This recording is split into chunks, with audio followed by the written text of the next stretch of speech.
Buenas noches, hermanos. Señor les bendiga. Vamos a abrir la Biblia en Jueces, capítulo 3. La porción para hoy es desde el versículo 12 hasta el final, hasta el 31, para terminar con el capítulo 3.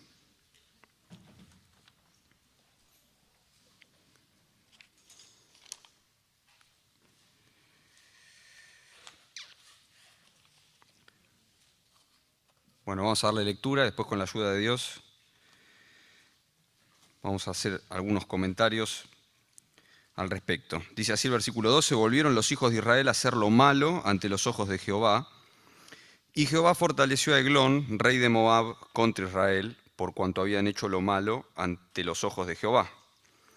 Este juntó consigo a los hijos de Amón y de Amalec, y vino e hirió a Israel, y tomó la ciudad de las palmeras, que era Jericó. Y sirvieron los hijos de Israel a Eglón, rey de los moabitas, 18 años. Y clamaron los hijos de Israel a Jehová, y Jehová les levantó un libertador, a Ahod, hijo de Gera, de la tribu de Benjamín, el cual era zurdo. Y los hijos de Israel enviaron con él un presente a Eglón, rey de Moab. Y Ahod se había hecho un puñal de 2 filos, de 1 codo de largo, y se lo ciñó debajo de sus vestidos a su lado derecho. Y entregó el presente a Eglón, rey de Moab, y era Eglón hombre muy grueso, muy gordo. Y luego que hubo entregado el presente, despidió a la gente que lo había traído. Pero Ahod se volvió desde los ídolos que están en Gilgal, y le dijo: Rey, una palabra secreta tengo que decirte. Eglón entonces dijo: calla. Y salieron de delante de él todos los que con él estaban. Y se quedaron los dos solos. Y se le acercó a Ahod, estando él sentado solo en su sala de verano. Y Ahod dijo: tengo palabra de Dios para ti. Él entonces se levantó de la silla. Entonces alargó Ahod su mano izquierda y tomó el puñal de su lado derecho y se lo metió por el vientre, de tal manera que la empuñadura entró también tras la hoja, y la gordura cubrió la hoja, porque no sacó el puñal de su vientre, y salió el estiércol. Otra traducción dice que en realidad salió afuera. Y salió Ahod al corredor y cerró tras sí las puertas de la casa y las aseguró con el cerrojo. Cuando él hubo salido, vinieron los siervos del rey, los cuales, viendo las puertas de la sala cerradas, dijeron: sin duda él cubre sus pies en la sala de verano, es decir, está yendo de cuerpo. Y habiendo esperado, eso dice, es una forma, es un hebraísmo del original, cubrir los pies, porque con las ropas, cuando uno se agachaba, cubría los pies. Entonces es como una forma de decir que está yendo de cuerpo. Y habiendo esperado hasta estar confusos, porque él no abría las puertas de la sala, tomaron la llave y abrieron, y he aquí su señor caído en tierra muerto. Mas entre tanto que ellos se detuvieron, digamos, hasta que abrieron la puerta, Ahod escapó y pasando los ídolos se puso a salvo en Seirat. Y cuando había entrado, tocó el cuerno en el monte de Efraín, y los hijos de Israel descendieron con él del monte, y él iba delante de ellos. Entonces él dijo: seguidme, porque Jehová ha entregado a vuestros enemigos, los moabitas, en vuestras manos. Y descendieron en pos de él, y tomaron los vados del Jordán a Moab, y no dejaron pasar a ninguno. Y en aquel tiempo mataron de los moabitas como a 10.000 hombres, todos valientes y todos hombres de guerra, no escapó ninguno. Así fue subyugado Moab aquel día bajo la mano de Israel, y reposó la tierra 80 años. Después de él fue Samgar, hijo de Anat, el cual mató a 600 hombres de los filisteos con una guijada de bueyes, y él también salvó a Israel. Vamos a volver al primer versículo que leí, al 12, y con la ayuda de Dios vamos a hacer algunos comentarios, algunas aclaraciones. Moab no era de los cananeos, no era del territorio, era de al lado, era cruzando el Jordán hacia el oriente, era de los descendientes del sobrino de Abraham, de Lot. Esos eran los moabitas. Y bueno, se habían pasado del otro lado. Ahora vamos a ver, le habían tomado un pedacito a Israel, lo que era la antigua tierra donde estaba Jericó, que había sido destruida. Y le habían tomado esa, y esa es lo que recupera Ahod. No es que se cruza del Jordán después para atacar a Moab, sino que le recupera la tierra que Moab en estos 18 años le toma y lo empieza a oprimir. Pero yo quería detenerme primeramente en el versículo 12, que creo que hay muchos principios para nosotros, para la vida cristiana. Dice: volvieron los hijos de Israel a hacer lo malo ante los ojos de Jehová, y Jehová fortaleció a Eglón, rey de Moab, contra Israel, por cuanto habían hecho lo malo ante los ojos de Jehová. Y yo pensaba, me imaginaba, que si uno fuese, esto pasó hace 3.200 años aproximadamente, 3.200 años, 1.200 años antes de Cristo. Si uno agarra a un israelita en la calle y le pregunta, ¿qué problema tienen ustedes? Mira, el problema que tenemos es que nos están oprimiendo los moabitas. Se pasaron de este lado, hace 18 años que nos sacan la comida, le tenemos que dar plata, nos tienen. Y yo creo que a cualquier persona, incluso no del pueblo de Dios, de afuera, uno le pregunta, ¿qué problema ves acá? Y todos verían lo mismo. Porque lo que está a la vista son las consecuencias. Pero yo creo que habría muchas respuestas diferentes si uno a esas mismas personas le preguntase, ¿y por qué pasó? ¿Por qué pasó esto? Me disparó esta pregunta cuando estaba consultando algún comentario. Después se me ocurrió ir a buscar a un historiador conocido que se llama Josefo, Flavio Josefo. Es un historiador israelita que vivió unos años después de la muerte y la resurrección del Señor Jesús. Era del pueblo de Israel, no creyó en Jesús como el Mesías y de alguna manera se pasó al otro lado, a los romanos, y bueno, ahí la familia imperial lo adoptó, por eso le pusieron Flavio adelante en el nombre, y él cuenta la historia judía, agregándole y sacándole cosas según la tradición oral que ellos tenían. Y a veces colorea. Él, por ejemplo, en este texto dice que Eglón había puesto su residencia en Israel, lo cual si uno lee en el texto está bastante implícito, pero es cierto. Pero él dice otra cosa, él dice otra causa por la cual los moabitas habían subyugado a Israel. Y uno ve las visiones diferentes, la visión del hombre natural, de este hombre que era del pueblo de Israel, pero por sangre, no estaba convertido Josefo. Y él dice que adquirió por Israel como los subestimaba o les tenía desprecio por ver su inconstancia en política gubernamental. De hecho, Israel no tenía rey, después lo van a pedir el rey. Y con esto de dejar a Dios iban y veían, y dice que lo vio tan desordenado que lo despreció tanto que fue y lo dominó, lo tomó. Se agarró a Amalek y a otro más, se hizo más fuerte, fue y lo tomó. Ahora, esta explicación que da Josefo es políticamente muy correcta, y de hecho, cuando nosotros escuchamos hablar a la gente que no conoce al Señor, son este tipo de razones que dan cuando ven los desastres que están a nuestro alrededor. Yo me acuerdo una vez que escuché un mensaje de Omar y él decía, la razón por la cual al ser humano le va como va, le va, es porque o por no conocerla o por ignorarla, desobedeció la palabra de Dios. Pero el hombre natural, dice 1 Corintios 2,14, yo se los voy a leer para no errar.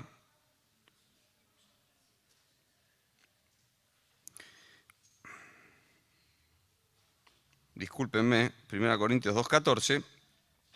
Dice que el hombre natural no percibe las cosas que son del Espíritu de Dios, porque para él son locura. El hombre natural somos todos nosotros sin el Espíritu Santo. Incluso después de convertirnos, el hombre natural sigue. Entonces, el hombre natural no percibe las cosas que son del Espíritu de Dios, porque para él son locura. No es que le parece más o menos, o que lo tiene como una alternativa, le parece una locura. Y no las puede entender porque se han de discernir espiritualmente. Y la verdad que nosotros que sí también tenemos el hombre natural, tenemos que reconocer que tenemos que entender que las personas que no conocen a Dios piensen así. ¿Por qué? Ahora, ustedes me preguntan, Ignacio, ¿qué relación hay entre que el pueblo se maneje injustamente, tenga pesas falsas, codicie lo que tiene su prójimo, cometa asesinato, cometa adulterio, con que se fortalezca el rey de Moab y lo venga a atacar? ¿Vos me podés explicar qué tiene que ver? Y la verdad que mi intelecto y todo mi hombre natural tendría que decir nada. Yo no encuentro nada, pero sí encuentro que la Biblia dice que tiene que ver. Así como también, por ejemplo, la Biblia está llena de principios como a Jehová presta el que da al pobre y Dios se lo devuelve. O sea que si yo le presto al pobre, Dios me lo devuelve. Pero para el hombre natural es locura. El hombre lo que piensa le están sacando la plata, no que no se la va a devolver nadie. Eso es lo que piensa el hombre natural. Dice que para él es locura, pero los que hemos conocido sabemos que esto es la mente de Cristo, la Biblia. Y pensaba, ¿qué diferencia en la lectura de lo que pasa para mirarme a mí y para mirar lo que me pasa a mi alrededor? El otro día Omar nos hablaba de a veces que los cristianos nos politizamos y empezamos a repetir las mismas cosas que los demás. Cuando nosotros vemos los problemas que hay, de gobierno, los problemas que hay a nuestro alrededor, ¿qué pensamos? Pensamos como la persona que no conoce a Dios, que a veces decimos el inconverso, ¿no?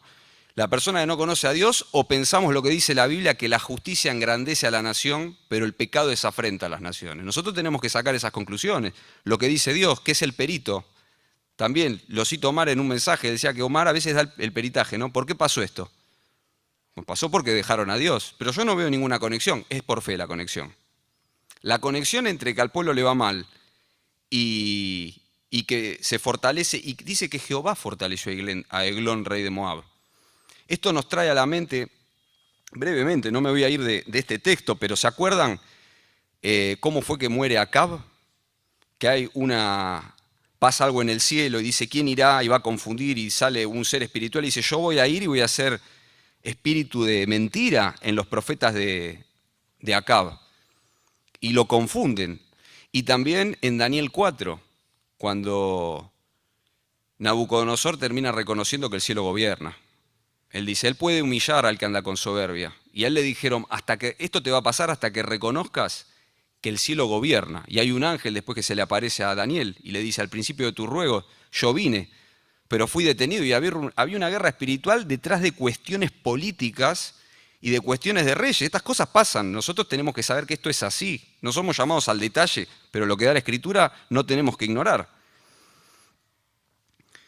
Entonces yo pensaba para mí, cuando veo a mi alrededor este tipo de cosas, veo problemas, y cuando veo problemas en mí mismo, ¿qué lectura hago? ¿Hago la lectura de Josefo, que era del pueblo de Dios, pero no conocía al Señor? Tenía la sangre nada más del pueblo de Dios. ¿O hago la lectura que hace Dios? A veces da tristeza, nos encontramos por ahí con hermanos y salen conversaciones y viste tal cosa y tal problema y esto está mal, y Dios no está presente en lo que se dice. Se dicen las mismas cosas que por ahí si uno se encontrase con un inconverso. No puede ser. Nosotros a la ley y al testimonio, dice la Escritura. Si no dijeren conforme a esto es porque no nos ha amanecido. Si no tenemos a Dios presente, si nosotros, no digo forzar la Escritura o ver al diablo en todas partes, digo realmente, ¿no? Tener contacto. Pero esto viene con la cercanía, ¿no? Cuando nosotros nos acercamos a Dios empieza a haber luz y aunque no entendamos y no seamos grandes lumbreras, como dice la Escritura, ¿no? A nosotros, a lo vil y menospreciado, escogió Dios. Nosotros no somos grandes pensadores ni sociólogos, pero al tener la palabra de Dios, entendemos más que los que entienden, entendemos más que los sabios. Dice que la Biblia hace entender a los sencillos, ¿no? La exposición de tus palabras alumbra, hace entender. Entonces yo pensaba, cuando hay un problema, por supuesto, hermanos, no todo problema en la vida, lo dice la Escritura también, viene porque dejamos al Señor. Dice Santiago, bienaventurados cuando se hallen en diversas pruebas. Las pruebas el Señor mismo le dijo a los apóstoles, el diablo los ha pedido para zarandearos como a trigo. No le dijo, es culpa de ustedes, le dijo, yo he rogado para que su fe no falte, son pruebas que Dios permite. A Job lo que le pasó no era causa de su pecado, pero hacemos bien siempre en preguntar, como dijeron, ¿no?, los apóstoles, ¿seré yo, Señor? ¿Soy yo el problema, Señor? ¿Es otra cosa? ¿Es prueba o esto es consecuencia de algo mío, ¿no? Bueno, siempre es saludable. En este caso era por esa causa, lo dice Dios. Y qué bueno tener la lectura que tiene Dios, no la que tiene el mundo. Y en eso analizarme. Porque si veo que lo que estoy haciendo es hablar más como los demás, tal vez tomé distancia del Señor. Ya no veo, se apagó la luz. Cuando tomo distancia del Señor y de su palabra, empiezo a estar en oscuridad como los que no le conocen. Y en segundo lugar, está este tema de que era zurdo, ¿no? Más adelante dice el texto bíblico que Benjamín tenía 600 hombres zurdos que con una onda le tiraban un cabello y no erraban. Aparentemente, yo no sé si lo dice con esa connotación, puede ser que sí, puede ser que no, por lo menos a mí no me queda claro. Los hombres zurdos son tenidos como por hábiles, ¿no? También igual pasa en los deportes, cuando es por ahí alguien zurdo es bastante hábil. Hay otra traducción, dice ambidiestro. Y otra puede ser que recalque lo que es zurdo, porque a la mayoría de las personas, al ser diestros, cuando uno la diestra la ponía en un lugar visible, era como señal de que no iba a atacar, porque la diestra se usaba para la espada. Entonces cuando saludaban con la izquierda, con la derecha directamente, ya es como diciendo, bueno, este no me viene a atacar.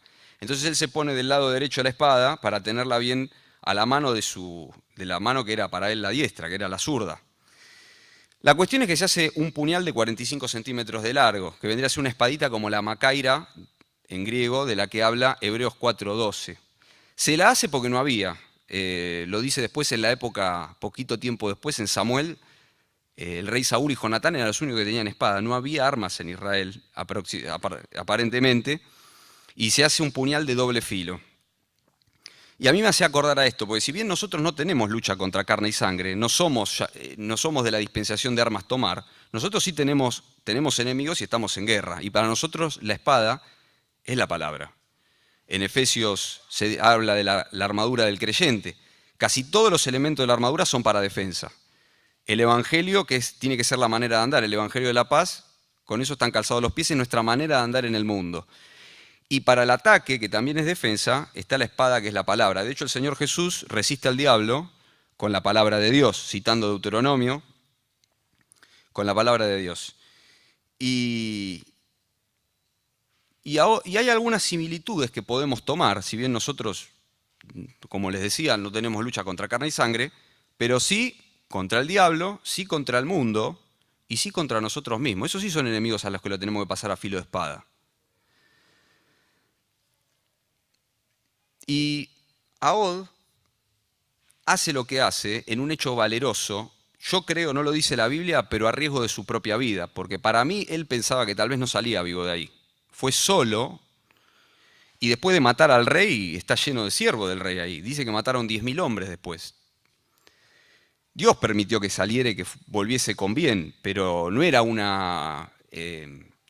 no era algo seguro que iba a volver con salud de lo que iba a hacer. Y yo pensaba que a veces cuando la espada nosotros la sacamos, porque a veces la tenemos oculta, cuando nos toca sacarla, también es un acto de valentía, porque si bien no matamos a nadie, a veces lo que perdemos son amistades al sacar la espada. Sacamos la palabra, mostramos lo que creemos, mostramos en lo que nosotros hemos puesto nuestra esperanza, o tal vez decimos que algo no es correcto. Dice, no participéis en las obras infructuosas de las tinieblas, sino más bien reprendedlas. Y cuando nosotros tenemos que sacar eso, por ahí perdemos amistades, porque la palabra provoca dolor, como la espada que duele cuando penetra.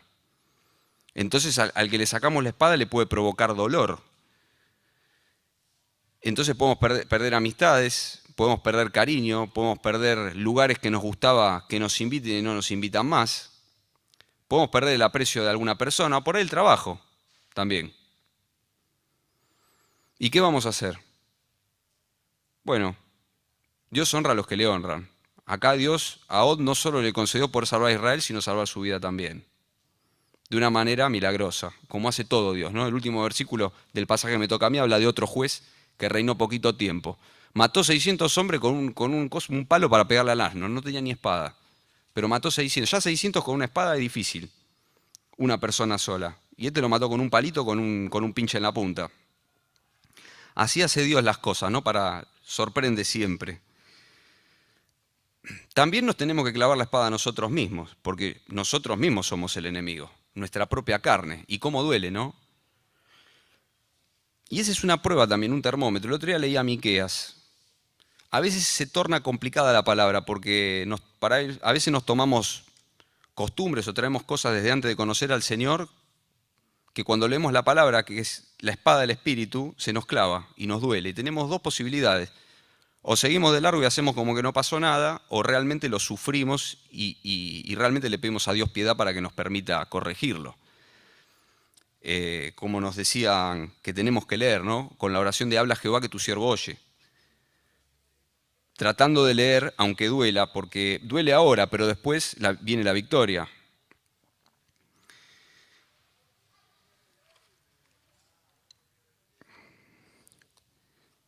Duele la palabra cuando la leemos de esa manera, suele doler. Y hay que ser valeroso, como lo fue Ahod, para cambiar lo que hay que cambiar, para negarnos a nosotros mismos, como el Señor Jesús decía, no sea mi voluntad sino la tuya, para ir en contra de lo que quiero. ¿Cómo estoy con el uso de la palabra? ¿Cómo estoy con el uso de la espada? ¿La tengo guardada cuando hay que usarla? ¿Soy valiente? A veces la gente del mundo, sobre todo a los jóvenes, los critican como que son aburridos, que son cobardes. En realidad, para usar la palabra y para obedecer a Dios hay que ser muy valiente. Hay que ser valiente. Que Dios nos dé la gracia, ¿no? De tener esa valentía en fe, no ser un temerario. Esa valentía en fe. Y también de confesar al Señor, ¿no? Porque cuando es para el Evangelio, está la posibilidad de que tal vez no queramos sacar la espada porque nos avergüenza. Que Dios nos libre, porque el Señor Jesucristo dijo, el que se avergüenza de mí, yo me voy a avergonzar de él delante de mi Padre. Y yo no quiero que eso me pase a mí. Realmente quisiera que me preocupe más eso que causar mala impresión entre las personas, ¿no? Que después pasan. Porque la palabra de Dios permanece para siempre. Nosotros pasamos, se marchita la flor, se seca la hierba, pero nosotros pasamos. Así que para repasar a la ley y al testimonio, si no dijeren conforme a esto es porque no nos ha amanecido. Nosotros tenemos que tener una lectura como la tiene Dios de las cosas que nos pasan alrededor nuestro. Lo que pasa en política, lo que pasa con los gobiernos, lo que pasa a nosotros. A mí una vez me preguntaron, ¿y a vos quién te...? Mirá, ninguno cumple la medida porque es el Señor. Habrá un justo que gobierne entre los hombres. Ninguno da la medida sino el Señor Jesucristo, pero si me querés decir el menos peor sería el que menos peque. Lo que pasa es que yo no puedo saber quién es el que menos peca. Pero la Biblia dice que ese tendría que ser más aprobado. Ni el más inteligente, ni el que se peina mejor, ni el que se pone un color de ropa, ¿no es cierto? A la ley y al testimonio, nosotros tenemos que guiarnos por lo que dice la palabra. Es la mente de Cristo. No ser sabios en nuestra propia opinión, no hacerle caso al hombre natural que traemos, sino a lo que dice Dios. ¿Y cómo estoy con el uso de la espada? Para con los demás, en los lugares donde me manejo, y cómo estoy con el uso de la espada en mi propia vida. Y por último, bueno, quedaba ese versículo solo de Samgar, que hizo ese acto valeroso. Dice el historiador que consultaba que reinó solamente un año, que por eso se dice algo tan poquito del que se murió enseguida. No lo dice la Escritura. Realmente este historiador que les citaba yo no es inspirado por Dios. Da notas de color y a veces... yo no lo tengo el libro en el que él menciona al Mesías, pero él menciona a Jesús. A veces yo pensaba qué maravilloso cómo Dios termina usando gente que no le reconoce para su propia gloria. Se llama evidencia externa. Porque después de mucho tiempo salió gente diciendo que Jesús no existió y que era un personaje ficticio, pero hay gente que vivió en la misma época casi que él que lo menciona. Aunque no creía que era el Mesías, lo mencionó y sin saberlo sirvió a Dios, dando testimonio de que sí hubo una persona que se llamó Jesucristo y vivió por esos lugares. Así que Dios se glorifica incluso en los que no le creen, ¿cierto? Señor les bendiga, hermanos.